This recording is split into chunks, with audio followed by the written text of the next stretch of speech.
Welcome to another episode of Grifters with Potion, presented by Frog Tony. In this episode, we're gonna do what we always do and laugh at the grifters. Why?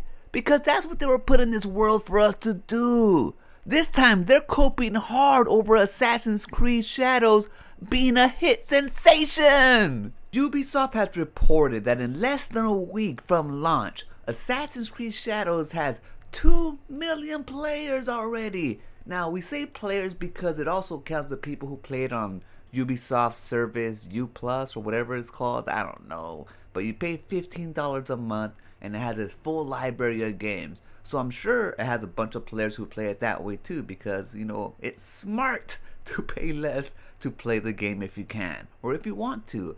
But either way, 2 million players in less than a week. So it's safe to say that Assassin's Creed Shadow is a hit. It's going to be a hit. So there's really nothing left to do but laugh at the cope. Because this game was supposed to go broke, wasn't it? Go woke, go broke? I thought this was a DEI non-binary game. What happened? What happened to the little boycott that was going on for so long? Grumps was obsessed with this game. His minions like Smash JT, Andiamon, and the rest of them just followed suit because that's what they do. Now, I'm gonna show you the obsession that Grumps had over the game, but first, I'm gonna start with the rest of them. For some reason, gamers have been obsessing with Steam numbers when games launch. If the game has a bunch of concurrent players on Steam, then obviously it's a hit, but if it doesn't, then it's a massive flop. Steam sets the bar. Apparently, it's the tell-all of game sales and if the game is gonna fail or not. But in reality, it's far from that. Sure, it can be an early indicator for certain games to be successful, but that's only for games that are gonna be played on PC. It still don't account for games that are being launched on console. It don't account for games that are gonna be on Game Pass and other services like Game Pass. So just pointing to Steam as a success or a failure for a game is totally idiotic, and the people who believe it are even more idiotic than the person reporting on it. But of course, that's something that Smash JT would do, and his subscribers will eat it right up. Smash JT. Damn! I woke up to Shadows showing signs of life. It's almost beginning to approach what many expected out of it, which ironically, it's still a massive flop. Rolling on the floor laughing. Now that is Smash JT laughing at Ubisoft when it reports it has 2 million players playing Assassin's Creed Shadows, but yet Steam only shows about 60,000 concurrent players. And because it only has 60,000 concurrent players on Steam, it's a massive flop.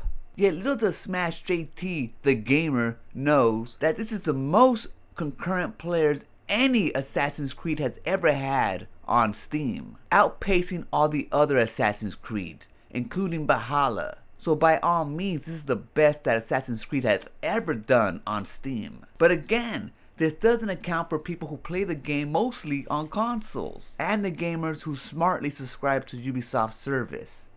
But it doesn't stop there. Of course, Smash JT has to start making shit up because that's what he does. And even though the game might have cost more than reported, the reason why he states it does is laughable. I've seen a generally agreed upon sentiment estimating that Assassin's Creed Shadows cost Ubisoft somewhere between 250 and 350 million or so. But what if I told you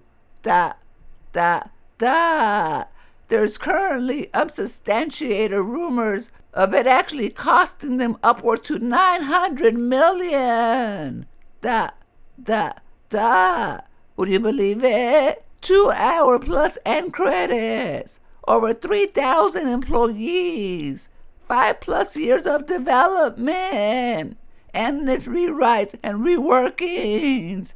Pointless DEI injections. Useless consultants. Ubisoft is so beyond cooked. Now, as you can see, the reasons why Smash GT speculates that the game cost $1 billion, is because of pointless DEI injections. Because Yakuza is black, it costs $1 billion, y'all. And because of useless consultants, we know Sweet Baby Inc. was getting paid in the millions. In the millions to turn Yakuza black. And because it also has a 2-hour end credit, the game costs $1 billion. And why does Smash JT mention the 2-hour end credit? Because another grifter, Stuttering Craig, is coping hard about it. Stuttering Craig. Here it is. All 2 hours of Assassin's Creed Shadows credits. I just want to repeat that the credits are over 2 hours. Oh my god, over 2 hours of credits from a AAA studio. One that has so many devs. We already know that devs are bloated. But to complain about 2-hour end credits, giving respect to the people who made the game, is on another level. You can always skip them or you can fast forward them. But I guess the new hip thing to do is to complain about the credits and how long they are. Have they not played other big AAA games? Have they not seen their end credits? Have they not played any Hideo Kojima games? I mean, his name alone in the credits takes a full hour. And here we have Endiaman, the guy who called Grand Theft Auto 6 woke. Grand Theft Auto 6 woke, even though it's always been woke, you know, in the woke way, not in the woke way. But when this article talks about Kingdom Come Deliverance hitting 2 million players in 2 weeks and Assassin's Creed Shadows hitting the same mark in less than a week, Endiaman talks about goalposts being moved. Now again, I've talked about 2 million players because Ubisoft has a service called Uplay. And if you subscribe, you get most of their games, I think all of their games, for free on launch. Well, not free, but it costs like about $15 a month. Kind of like Game Pass. Now, if Kingdom Come Deliverance had that same service, I'm sure they'll be talking about players as well because they'll be including those people who are paying for the service. So Boomer Endiam on here has to get with the times, man. It's not just about Steam numbers now. It's not just about what PC sells or what consoles sell. It's about players. Because at the end of the day, games like Grand Theft Auto 6 are going to launch with 0 people on Steam because it's not launching on PC. Yet that game's going to sell millions, probably billions. And then again, we have games like Fortnite that only has players because that game is free. Yet that is the biggest game ever when it comes to revenue. It just keeps on pumping money. So yes, players matter. That's why all these studios out here are chasing that live service game, the next big hit. Even giving games away for free, like Marvel's. Because it's all about players and what they spend in the game. So yes, sales are great. It's great if you get sales and players. But laughing at a studio because they're boasting about players, that's a boomer mentality. Stuck in the old days. Speaking of boomers, Grums has been obsessed with Assassin's Creed Shadows for about 2 years now, but this last week he's been talking about it obsessively. He's been tweeting about it non-stop.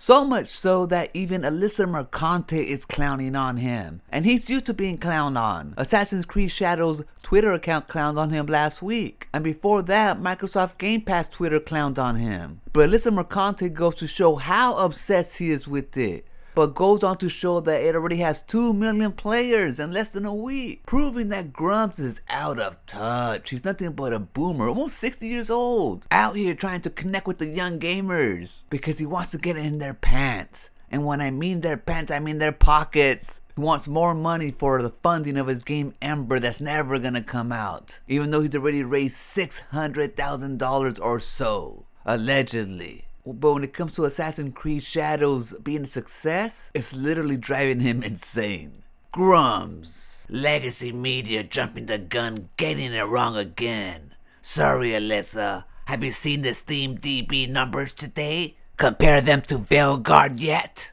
Assassin's Creed fails harder than Dragon Age Veilguard on PC launch day. Not even a top 10, very bad for a AAA game. Again, Grums, just like Smash JT, doesn't realize that for an Assassin's Creed game on PC, those are great numbers. But he's been complaining about everything about this game from the beginning. He's been complaining about the music in the game. Who cares if there's hip hop, boomer? Hip hop is in with the little kids.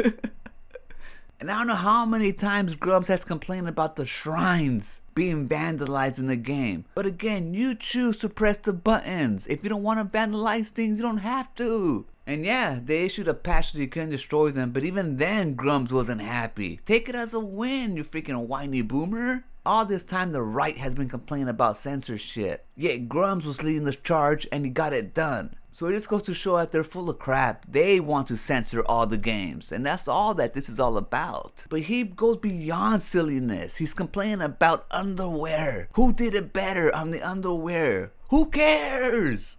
Like, for reals, who cares which one's more accurate? They're both same type of underwear. We're talking about underwear. And then he goes to show a big old stack of Assassin's Creed games at a video game store, and he shows that as proof that the game isn't selling, that it's a big flop. But him being the boomer that he is should remember how Blockbuster used to do it. And their biggest releases used to be stacked over stacked like this because people would be waiting to pick up the next big AAA smash or big blockbuster smash. So this picture can easily just show demand for the game and the video game store anticipating a bigger crowd than usual for the game. But Grumps will take this image and twist it however he can to fit his narrative, because he desperately needs a win when it comes to Assassin's Creed Shadows. But in the end, Grumps, Smash JT, and the rest of them will refuse to take an L. They'll keep on coping because that's what they do, because they know that in the end of the day their subscribers don't care. In a week or two they're gonna move on to the next game. South of Midnight's just around the corner, and they've already piqued interest in that game before. So they'll conveniently sweep this out under the rug like they usually do, because that's the way of the grifters. I'm gonna leave it right there. Thank you for watching this episode of Grifters with Potion, presented by Frog Tony. See you next week.